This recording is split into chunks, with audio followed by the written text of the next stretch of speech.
भुक्ति मुक्ति प्रधानमंत्री नरेंद्र मोदी के नेतृत्व में केंद्र सरकार गरीब तबके के लोगों, युवाओं, किसानों और महिलाओं से जुड़ी योजनाओं को खास तवज्जो देती रही है।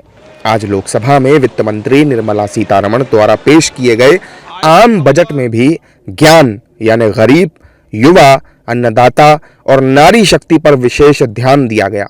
इनके आर्थिक और सामाजिक सशक्तिकरण के लिए कई योजनाओं का ऐलान बजट में किया गया है। सबसे पहले किसानों की बात करते हैं।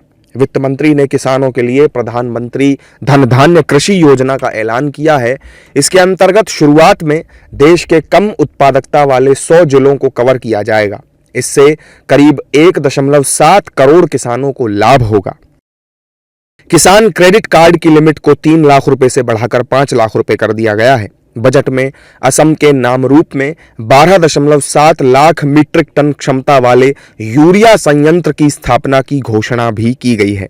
बिहार में राष्ट्रीय खाद्य प्रौद्योगिकी, उद्यमिता एवं प्रबंधन संस्थान स्थापित किया जाएगा, जो किसानों के उत्पाद की गुणवत्ता बढ़ाकर उनकी आय में बढ़ोतरी करेगा। इसके साथ ही मखाना बोर्ड की स्थापना भी की जाएगी। इससे खासतौर पर बिहार के मखाना उत्पादक किसानों को लाभ होगा। बिहार के मिथिलांचल में पश्चिमी कोसी नहर परियोजना शुरू होगी, जिससे 50,000 हेक्टेयर क्षेत्र के किसानों को फायदा भी होगा। समुद्री उत्पादों पर कस्टम ड्यूटी को 30% से घटाकर 5% किया गया है। इससे समुद्री उत्पाद सस्ते हो जाएंगे। अंडमान निकोबार और गहरे समुद्र में मछली पकड़ने को बढ़ावा मिलेगा। कपास उत्पादन बढ़ाने के लिए 5 साल की कार्य योजना भी बनाई गई है। बजट में महिलाओं के लिए योजनाओं पर अगर नजर डालें तो SC और ST समुदाय की महिलाओं के सशक्तिकरण के लिए नई स्कीम का ऐलान किया गया है। इसके तहत इन समुदायों की 5 लाख ऐसी महिलाओं को जो फर्स्ट टाइम एंटरप्रेन्योर हैं, उन्हें अगले 5 साल के दौरान 2 करोड़ रुपए तक के टर्म लोन देने की योजना है। युवाओं के लिए वर्ष 2025 से 26 के बजट में काफी कुछ है। मेडिकल कॉलेजों में अगले 5 सालों में 75,000 सीटें बढ़ाने का ऐलान किया गया है, जिसमें से 10,000 मेडिकल सीटें अगले 1 साल में बढ़ाई जाएंगी। देश के 23 IIT में 6,500 सीटें बढ़ाई जाएंगी। 5 IIT में इंफ्रास्ट्रक्चर का विस्तार होगा। साथ ही IIT पटना में हॉस्टल की सुविधा भी बढ़ाई जाएगी। स्टार्टअप के लिए 10,000 करोड़ रुपए का फंड बनेगा। 500 करोड़ रुपए से 3 AI एक्सीलेंस सेंटर बनाए जाएंगे। PM रिसर्च फेलोशिप के तहत 10,000 नई फेलोशिप दी जाएंगी। देश में ज्ञान भारत मिशन शुरू होगा। 1 करोड़ मैन्युस्क्रिप्ट का डिजिटलाइजेशन किया जाएगा।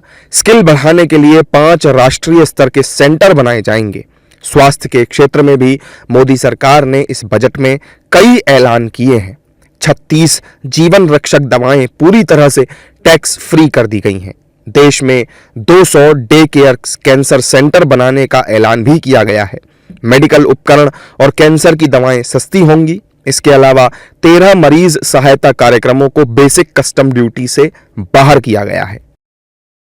इसके अलावा बजट में ऐलान किया गया है कि शहरी क्षेत्र के गरीबों की इनकम बढ़ाने की योजना लाई जाएगी। 1 लाख करोड़ रुपए का अर्बन चैलेंज फंड बनेगा।